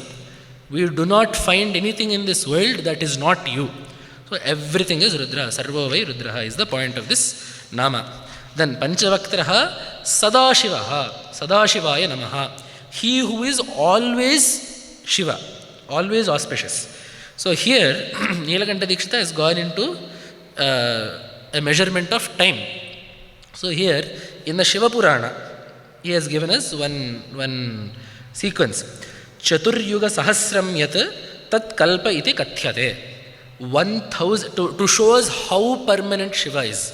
He is telling us the sequence of time as per the Shiva Puranas. Obviously, again, I am saying this, if you just switch Shiva and Vishnu, you will find the exact same story in the Vaishnava Puranas as well. Not much difference. So, 4 yugas into 1000 is one kalpa. That is to say, 4000 yugas or 1000 Mahayugas is the kalpa. Then, kalpo nama divaproktam brahmanaha avyakta janmanaha. So, one kalpa is one day of Brahma. Then, kalpanam vai sahasrantu brahmam varsham ihochyate. 1000 such kalpas makes 1 year for Brahma. Varshanam ashtasahasram yachyatad brahmano yugam. Then, if you make 8000 of those such years, those become 1 yuga for Brahma. Savanam yugasahasram brahmanah padmajanmanah savananam sahasrantu trigunam trividhan tatha kalpite sakalah kalo brahmanah parameshtinah. So that into 1000 into 3 becomes Brahma's lifespan. This is split into 2 parardhas, which is why we say parardhadvaya jivano brahmanah prathame parardhe. That prathame parardhe in the sankalpa is the first half of Brahma's life. So Brahma's entire lifespan is this. I am not going to go into numbers because I think we have understood that the number is very big. That is the name of the number. That number is there. So if that is a span of Brahma, tasya vai divaseyanti chaturdasha purandaraha. In one such day of Brahma, 14 Indras will go by. The Indra is a position, so 14 such people will fill the position and go past. Then Brahma Vishnu dine chaikaha. In one day of Vishnu, one Brahma's lifespan will finish. And in one lifespan of Vishnu, one day of Rudra will finish. Eko Vishnu Rudra dine tatha. So by the time Rudra opens and closes his eyes in one day, one Vishnu has gone, one new Vishnu has come. Then this Rudra is also not permanent. Ishwarasya dine Rudraha. This is the Layakarta Rudra. Above him is the Tirodhana Karta Rudra, Maheshwara. So one day of Maheshwara is one lifetime of Rudra. Then above him also Sadakhyasya Tatheshwaraha Sakshat Shivasya Tatsankyaha Tada Sopi Sadashivaha. Because one day of that Sadashiva is a lifespan of Maheshwara, he is called Sadashiva because this is such a massively long span of time. So, he is called Sadashiva because he is so permanent. Brahmas, Vishnus, Rudras, these are all just going in the blink of an eye. And indeed, the blink of an eye itself is told. There is a portion of the Padma Purana called the Shiva Gita, which one of the earlier Sringeri Jagat Gurus has written a beautiful Vyakhya, Bhashya for. In that Shiva Gita, Shiva is teaching Rama, and Shiva, many Vedantic concepts come there, and as part of that, Shiva tells Rama, Alpayur drishyate Brahma, dvau nishvasau hi jivitam. By the time I take 2 breaths, one Brahma is gone. What happens if you take 2 more? Iyancha chatur nishvasa matranto Vishnurayur udahridam. If I take 2 more breaths, Vishnu also is gone. 2 breaths Brahma, 4 breaths Vishnu. So the point being is that Iyancha Nishvasa Sankhya Sadashiva Ayurupeksha Drashtavya. So these numbers are with respect to that 5th Sadashiva, that Paramatma who takes the form of the Trimurtis. See, as I said, I think we have some things we have to repeat. When we say Narayana in the Vaishnava Puranas or Sadashiva in the Shaiva Puranas, we are not talking about the Vishnu of the Trimurtis or the Rudra of the Trimurtis. We are talking about that entity who is beyond these 3, who takes upon these 3 forms. So when we say that it is one day of Vishnu, it is not that Vishnu is going anywhere. That form of Vishnu is kept only for that long. After Paramatma has no use for that form, he will dissolve it. When he needs to use that form again, he will again bring that form out from himself. So the point of this is that Paramatma, who in Shaiva Puranas is called as Sadashiva, who in Vaishnava Puranas is called as Narayana, who in Shakta Puranas is called as Tripura Sundari, that Paramatma's lifespan or that Paramatma's scale of time is so long compared to everything else that these Trimurtis are insignificant. Brahma is going in days of Vishnu, Vishnu is going in days of Rudra, in one day of Vishnu, Brahmas are going, in one day of Rudra, Vishnus are going, in one day of Maheshwara, Sadashivas are going. It is because that Paramatma is so permanent compared to everything else that he is called Sadashiva. He is ever present and ever auspicious. So this name is also there in the Rudra, in the Veda. Balaya namo, bala pramathanaya namo, sarva bhutadamana namo, manonmanaya namo. There, Brahmadhipatir Brahmanodhipatir Brahma, Brahmanodhipatir Brahma, Shivo me astu Sadashivom. There you get the name Sadashiva. Shivo me astu Sadashivom. So the name Sadashiva is there in the Vedas. The Veda Proktanama, Sadashivaya namaha. Then next, Vishveshwaraya namaha. He who is the master of the Jagat. We don't have to go into too much detail here. We have already seen, I think Trilokesha has come before, Maheshwara has come before. More or less the same topic is coming here. Here, the only difference is they have taken it as Vishvesham Ishwaraha. Rather than taking it as Vishwasya Ishwaraha, the master of the universe, they have instead taken the word Vishwa here as a pronoun, which means everyone. Basically, Sarvesham Ishwaraha. He is the master of everyone. This is also a name found in the Vedas, where is Sarveshwara Shambhur Akasha Madhye. Sarveshwaraha Shambhu Akasha Madhya. So the name Sarveshwara also occurs in the Vedas. So here we have the name Sarveshwara, Sarveshwaraya Namaha. Then Sarveshwaraha Veerabhadraha. This is one more name, Veerabhadra. Veerabhadra is an avatar of Shiva. It is not directly Shiva per se. It is an avatar of Shiva. And as I said, this is a story that comes in almost every Purana. This Veerabhadra in all stories is without fail created for the destruction of Daksha's yaga. So obviously, as we know, Sati Devi goes to the Daksha yaga. Daksha insults Shiva. She relinquishes her body through yoga. Immediately Shiva becomes angry. The most popular version of the story that we know is in the Srimad Bhagavata, wherein Shiva rips out one of his hairs, throws it on the ground. That becomes Veerabhadra. That Veerabhadra then proceeds to the Yagashala and suppresses all the devatas there, cuts off Daksha's head and basically destroys the entire yaga. So that is the form of Veerabhadra, and there are various stories that are told. So for example, here they have given the story from Lalithopakhyana, from Brahmanda Purana. Suddenly I don't know why Lalithopakhyana came, but Bhaskara Raya thought, Nilakanta Dikshita felt that this was a nice story, so he just put it. From the sweat of Shiva, Atha Devo Mahadeva Lalata Tata Sambhavam Ekam Sveda Payobindhum Nakhagrena Akshipat Kshitau. Lalithopakhyana has a very particular quality to it in that it is very cinematic. It is very descriptive.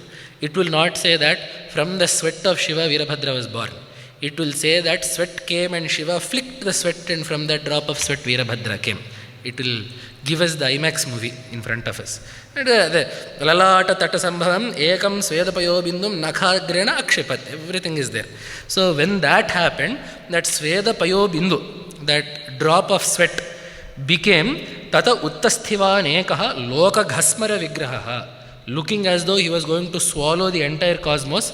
Kalagniriva Deeptangaha Veerabhadro Ganeshwaraha. Veerabhadra emerged to help the Shakti Ganas in their fight against Bhandasura. That is one story there.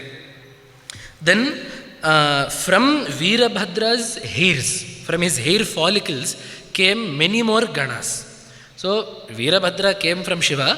From each hair of Veerabhadra came many more Shiva Ganas.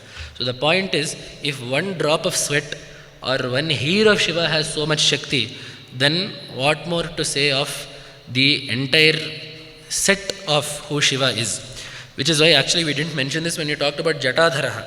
But those Jatas are, in fact, we discussed two meanings wherein one meaning is that it is a sign of Shiva's ascetic regimen. The other is that it is a sign of all the Samudras and all the Punya Kshetras. There is one more wherein Vedanta Sankhya Yogakhyaha Tisrastaha Jatayasmritaha. The triad of Vedanta, Sankhya and Yoga are referred to as Jatas. The Paramatma who upholds all of those fields of knowledge is Jatadhara. So, even in the Birudavali, when we say Sankhya Traya Pratipadaka, the Sankhya Traya are these three. Vedanta, Sankhya and Yoga are the Sankhya Traya. So, those three are called Jatas. Those are manifest as Paramatma's Jatas. So, when Paramatma's Jatas are so great, what to say of one hair that became Veerabhadra, and from each hair of Veerabhadra is coming even more Shivaganas. So, it is a testament to the immense Shakti of Parameshwara. So, that is one such story. Then in the Vamana Purana, one more story is there, that when Rudra heard of the demise of Sati Devi, of Dakshayani, his anger manifested through each hair of his body. That came out as Veerabhadra. That is one more story. Then in Shiva Purana, there is one more story that tells us how he got the name Veerabhadra. So in Shiva Purana, it is not just Shiva, but Devi also who wills for Daksha's Yajna to be destroyed. So Shiva is sitting in Kailasa, Devi is in the Yaga Mantapa, they both want Daksha Yajna to be destroyed. So Shiva out of his anger creates Veerabhadra, Devi out of her anger creates Bhadrakali. So because this Veera who was created by Shiva was united with the Shakti of Devi which was Bhadra Kali, these two put together became Veerabhadra, which is why in many temples to this day in the Agama Paddhati, Veerabhadra and Kali are worshipped together as Kshetrapalakas or as Dwarapalakas or the such. Veerabhadra and Bhadrakali go together as a set of protectors. So that is also there. Sasarja Sahasa Veeram, Veerabhadram Ganeshwaram. That is Shiva. And then from Devi's side, Manyuna Chasrajat Bhadram Bhadrakali Maheshwari. Atmana Karma Sakshatvat. So Devi created Bhadrakali, Shiva created Veera. And Bhadraya Sahitam Praha Bhadramastviti Shankaraha. Et Veerabhadram Kalagni Sannibham. Because he was united with that Bhadra Kali and he was himself a Veera, he is called Veerabhadra. And one more meaning is there, that he is a Veera who gives us Bhadra. As a protecting force, he gives us auspiciousness. So, he is a valorous entity who gives us Bhadra. So, Mahavirosi Re Bhadra Mama Sarva Ganeshviha Namnatvam Veerabhadredi Bhavalokeshu Vishrutaha is what Shiva has, is how Shiva has given him the name there. Then there is one more story in the Padma Purana wherein Shiva creates Veerabhadra from his jatas to destroy one Rakshasa. That story is also there. We don't have to get into that now. But one more important thing here is the name Veera is very apt here. The name Veera, because what did Veerabhadra do? He single-handedly conquered all the Devatas. He single-handedly all the Devatas. In the Shiva Purana it is there that when Vishnu threw the Sudarshan Chakra, he swallowed it like an appadam. That is exactly like a bhakshya, is how it is described in the Purana. How in Telugu we have Uppu Chakkalu. I don't know what it is called in other language. Uppu Chakkalu will be maybe this big, round in color, that hard biscuit kind of thing. How we will pop that into our mouth. Veerabhadra just swallowed the Sudarshan Chakra. Vishnu smiled and said, I knew this would happen. We have to look like we are fighting. I don't actually want to fight you. I'll take it back later, is what they say. In the Shiva Purana, Vishnu is very clear that he and Shiva are on the same side, but he just has to act like he is on Daksha's side. Later on, Vishnu goes to Kailasa and begs for forgiveness on Daksha's behalf. Just as how in Vaishnava Puranas, Shiva begs for Bana's life from Krishna. In the same way, in the Shaiva Puranas, Vishnu goes and begs for Daksha's life from Shiva. Same story, you just put it in a mirror image, change the name, then you have the Puranas. Done. So in the same way here, Vishnu also, the point is Veerabhadra was so powerful that even the Vishnu Chakra was swallowed. And in our kavyas, there are many kavyas that have come, obviously with the Girija Kalyan in mind, and there are some old Telugu kavyas. Nannachoda, one old Telugu kavi named Nannachoda wrote Kumara Sambhava. This entire aspect of Veerabhadra coming to the yaga, he has made into a proper comedy scene. So he describes what each Devata did with their Vahana. Indra is desperately trying to climb up Airavata. Airavata is not in the mood to, because Veerabhadra is coming, everyone is terrified. So Airavata is not in the mood to wait, bend down, let Indra climb up and then start walking. It is wanting to get out of the place. So Indra is hanging onto Airavata's back leg trying to climb it up. They said that this looks like a peacock trying to climb Himalaya Parvata. Because Indra is Sahasraksha, The peacock also has many eyes. Airavata is white, Himalaya is white. Then there is one more thing. When Yama himself is death, he is scared of his own death now. He did not get a chance to sit on the buffalo. He fell onto the buffalo sideways, such that he is like this across the buffalo, and he is dark and sweating. It looks like someone has put an uppu basta on the Mahisha, a bag of salt. That if you see how bag, they will be wet, right? The wet bags of salt will be lifted and just dropped onto a buffalo or a donkey, such that it will carry.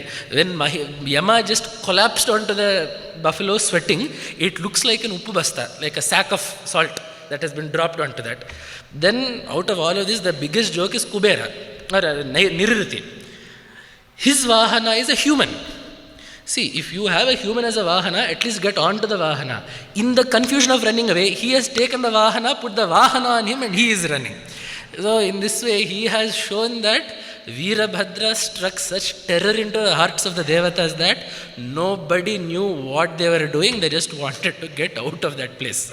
So that is the strength of Veerabhadra, and is why we look to Veerabhadra and Bhadrakali as protectors. So especially in Sanatana Dharma, they are Kshetrapalakas of our temples, and they must be worshipped and propitiated properly, such that Dharma must be protected by such Devatas.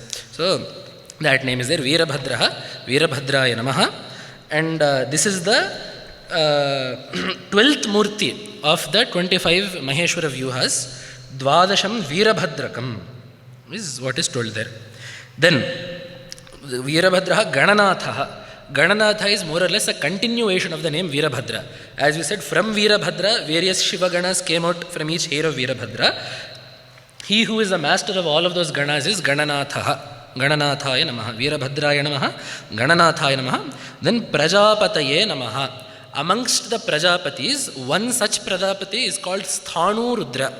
So that form of Rudra that has come as a Prajapati is Sthanu Rudra, who is Prajapati. So Prajapataye Namaha. I will ask you now, if you have 15 more minutes, we can finish one more shloka. If you have to go, we will finish for the day. Shall we continue? Or okay, we'll go quickly then. Then the next shloka, Hiranyareda Durdharsho Girisho Anagha Bhujanga Bhoshano Bhargo Giridhanva Giripriya. Many of these names are quite quick. Hiranyareta, one whose seed is golden. So here there is a story in the Puranas of how the Brahmanda was created. See, we call this the Brahmanda. Literally means Brahma's egg. So earlier the Sadashiva was there. Trimurtinam tu sargasyanantaram Paramashiva. That Sadashiva, after creating the Trimurtis, he ordered Rudra to take part of his retas, his generative power, and make it into two parts. So that is what Sadashiveshwarau Rudraha Tatha Narayano Vidhi iti namna prakirtyante. Teshu Rudraha Shivajnaya Purasta Dandasargasya Sasarja Apaha. So, as per the Ajna of that Ishvara, the Rudra, the Layakarta Rudra, created water first. As we said, water is always the first creation. That was split into two. So, that water is considered the Retas of Rudra. We get this also in the Bhagavata Mahapurana. When the Devatas come and they do a prayer to Rudra about what each part is, they say that the Retas, Shuklambu Salilambu, is exactly how Potana also translated it in the Andhra Mahabhagavata. So there the Retas of Rudra is water. So this water that has been created is split into two parts. One part has been kept as water, one part has been kept as a golden egg. From that golden egg, Brahma came. From this water, Vishnu came. So Sadashiva created Rudra. Rudra created water, from which one half was made into water, one half was made into a golden egg. From the golden egg, Brahma came, which is why he is called Hiranyagarbha. From the water, Vishnu came, which is why he is called Narayana. That is the derivation that they have shown here. So, Amshat, Tasmin Jagne, so Tadandam Abhavad Dhaimam, Sahasramshu Samaprabham. So that golden egg was there on one side, on the other side was the water. So from that water, Tasmin Jagne Swayam Vishnu Brahmamshena Samanvitaha. From that water, let me recreate this. There is water, from water the golden egg, from the golden egg Vishnu. So from Vishnu came Brahma. So, because Vishnu came from that water, Apo Nara iti proktaha sukshmasta munisattama Shivasya narasanyasya yatah karyani tastataha. Because Shiva is referred to as Nara, the Retas of Shiva is called as Nara. He who was born from that is Narayana. Then, Taha yadasya ayanam proktam tena Narayana smritaha amshopadhi vashenaiva brahmeti parikirtitaha. He, being a fraction of that Paramatma's Shakti, is also called as Paramatma, is what the Shiva Purana is saying. Basically, that Vishnu Murti, because it is an expression of that Paramatma, the Paramatma is Ananta, Vishnu is a fraction of that. So, because this golden egg came from Shiva's, that Paramatma's Retas, he is Hiranya Retaha. And one more example is given that in Kumara Sambhava.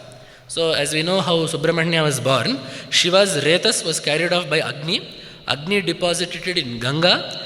Ganga deposited it on the bank onto the Darbha, on the Shara grass.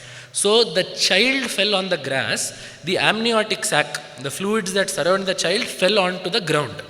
So wherever the Retas of Shiva fell on the ground, came precious metals, which is why another name for gold is Gangeya, that which comes from Ganga, because the Retas of Shiva through Ganga came to the bank of the river, and thereby all the precious metals came. So in the Balakanda, when the story of Subramanya is told, it is told there, Nikshipta matre garbhetu tejobhir abhiranjitam sarvam parvata sannadham sauvarna bhavadvanam. Once Shiva's Retas fell on the mountain there, the various precious metals came from that. So that is Hiranya Retaha Durdharshaha, one who is very hard to assail. That is to say, it is very hard to attack him. Durdharshaha. Durdharsha. Hiranya Retase namaha. Durdharshaya namaha. Girishaya namaha. He who is the Isha, the master of the mountain called Kailasa. So he is Girishaha. Then he is also Girishaha. Many people think, some people think this is a typo. It is not a typo. Girishaha, Girishaha. These are two separate names.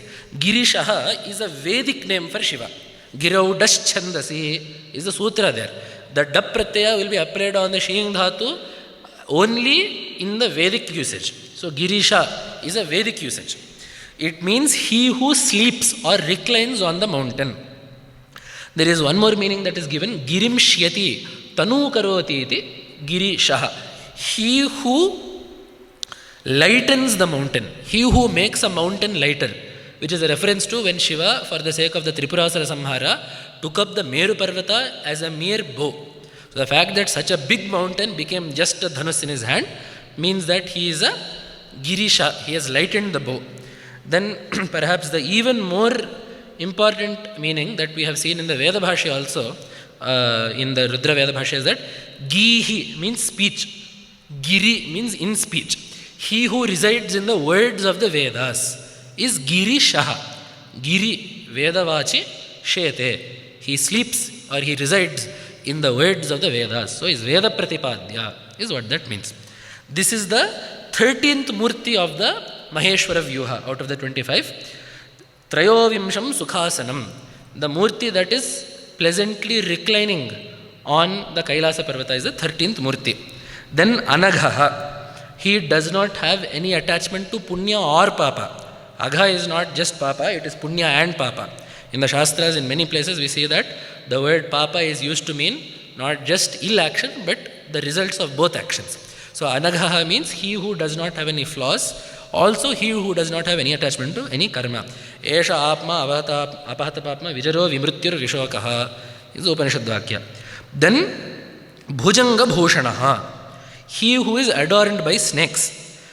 Snakes are called bhujangas. Many people, these novice Sanskrit learners who are excited to know meaning, say that bhujanga or bhujangama means because the snake moves using its shoulders, that it is bhujanga. In Sanskrita, bhuja actually means vakra. That which walks in a vakragati is a bhuja, because the snake does not have shoulders. Only if you have arms can you show shoulders. If you don't have arms, how can you prove the existence of shoulders? So based on this simple logic, bhujanga does not refer to shoulders, but rather to bhuja means vakra, bhuja vakre, which is why, what is a triangle called? Tribhuja. Bhuja being a corner, right, a cross section. So bhujam gacchati, because snakes don't go straight. they will wind, serpentine gait. So they are called bhujangas. He adorns himself with them. The rishis of the Dwarukavana, whom I said earlier, tried many things to kill Shiva. Part of their attempts involved creating snakes out of these Kshudra pujas to kill Shiva. Shiva obviously was not affected by them, but in fact he bore them upon himself as abharanas. Tataf panchaphana nagaha nishvasanto visholbanaha shighram utthaya kundebhya samajagmur maheshwaram tan upadaya nagendran valitan upashobhitan dadhara abharanatvena tenasi nagabhushanaha. So the snakes that were intended to hurt him, Shiva wrapped them around himself and simply made them into ornaments. And seeing that later on, Apareirapi Nagendreihi Vasuki Pramukhai Shivaha Vainateya Bhayat Praptaihi Alanchakre Nijam Tanum. Seeing that Shiva had recently adopted the practice of wearing snakes, other snakes also, which were seeking refuge from Garuda, came to Shiva for refuge. Shiva granted them refuge and wore them. That is how Vasuki became one of the ornaments of Paramashiva. So basically this shows that even those things that cause fear to everyone else, Paramatma is not affected by those. So it shows Lokavibhavakatvam is what is written here. Then we only have 2 more names, so that is fine. 3 more names. Bhargaha is the next name. So Bhujanga Bhushanaya Namaha, Bhargaya Namaha. This Bharga name is also a very significant name. It is a very nice name, very potent name. Bharjyate means to be roasted. You would have heard this shloka in the Ramaraksha Stotra. Bharjanam bhavabejanam, arjanam sukhasampadam, tarjanam yamadotanam, ramaramete garjanam. Have you heard this? The name Rama is Bharjanam bhavabejanam. It roasts the seeds of samsara such that they will never sprout again. Arjanam sukhasampadam. It will acquire all sorts of pleasantness and prosperity. Tarjanam yamadotanam. It scares off the dutas of Yama. Rama ramete garjanam. The roar of Rama's name is such. The same way Bharjanam means to roast basically. So Bhrijyante pachyante papani anena iti bhargaha. He who roasts and incinerates dushkarma is bharga. Now here we are going to, this is the last thing that we'll talk about, the topic that we'll have to talk about for today is that the word bharga also comes in the Gayatri mantra.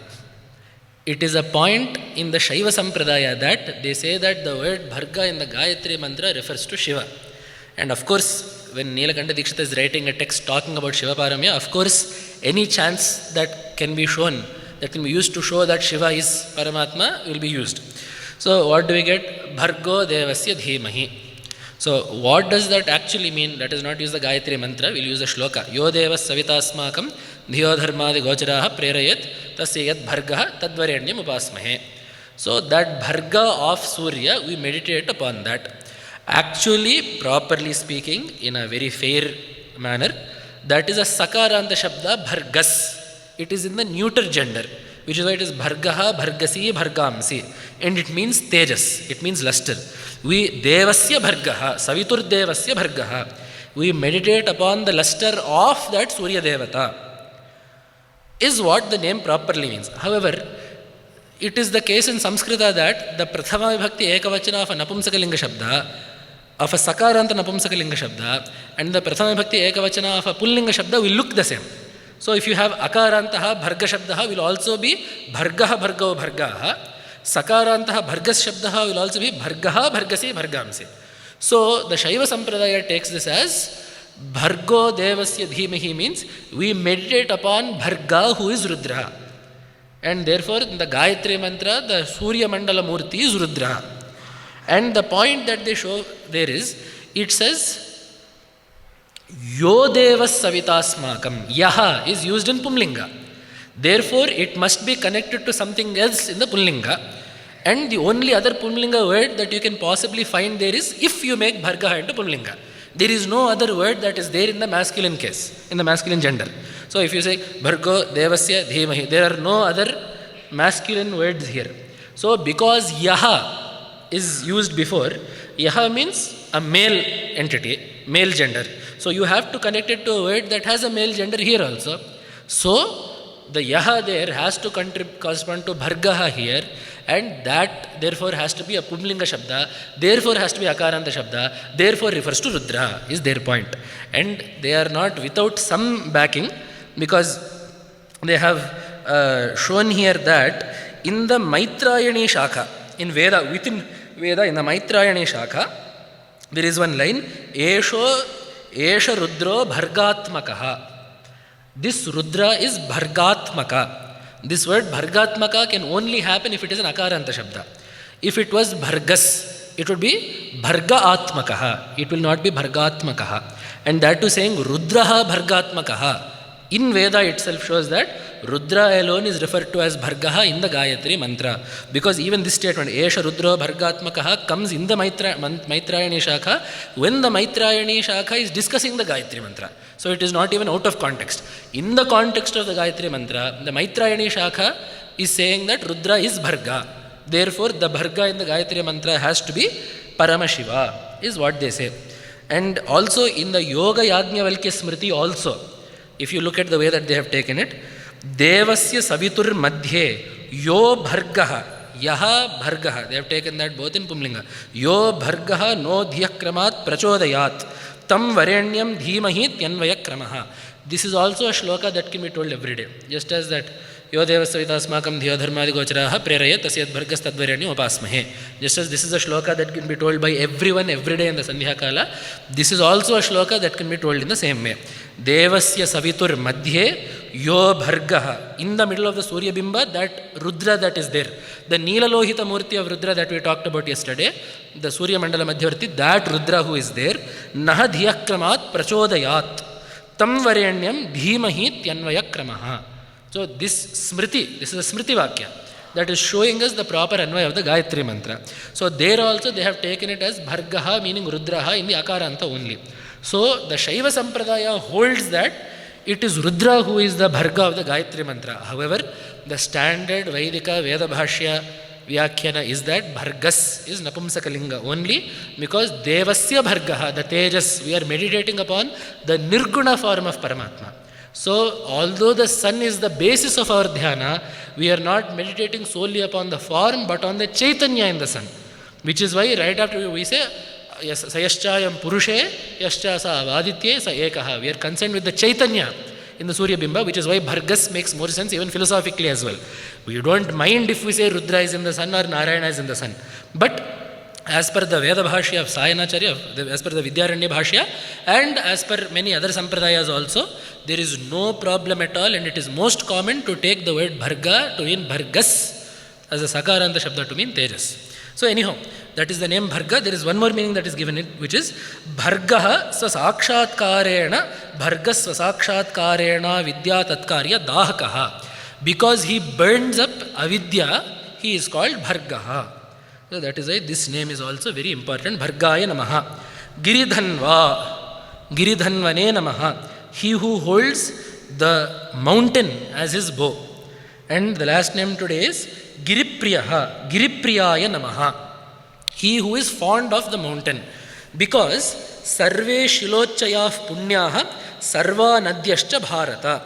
All these mountains and rivers are punya kshetras. Regardless of whether there is a devata there or not, mountains and rivers are all punya kshetras. This is our Hindu view. The environment is sacred, Prakriti is sacred, Prakriti is a devata. So all mountains and rivers are pure, and Bhagavan is fond of residing in such pure places. So keeping in mind that Bhagavan is such, therefore as his bhaktas, it follows our job, it follows then that it is our duty to not only worship Bhagavan in the forms that we like to see him in, but also the forms that he likes to see himself in, which is, as I said, is mountains, rivers, oceans, all the aspects of nature that he has given us. So with that we have finished Giripriyaha. I have somehow managed to finish 66 names until now. I am renewed in my confidence that we can finish the text tomorrow. So tomorrow we shall meet exactly at 6 o'clock, and we shall look at the rest of the names. There are many names that are yet to come. Ashtamurti is yet to come, Jagadguru is yet to come, Taraka is yet to come, Shuddha Vigraha, many interesting, Pashupati is yet to come.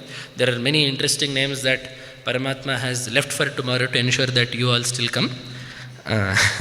So we will find out the meanings of those names tomorrow. And as I said on the first day, I am reiterating that again. These are all names that are worthy of japa at any time by any person with Namaha at the end. So please do keep track. Any name that you like, any name that tells you a tattva that you like, you are more than welcome to, not only welcome to, you are encouraged to take up such names and use them not only for japa but for contemplation as well. We have seen in so many names. We have been given stories, Mantra Shastra and Vedanta. The point of this Shiva Tattva Rahasya is exactly that. Shiva Tattva, the Tattva of Shiva is nothing other than the Tattva of Paramatma. The Tattva of Paramatma is given to us in the Shruti, Smriti, Puranas and Tantra.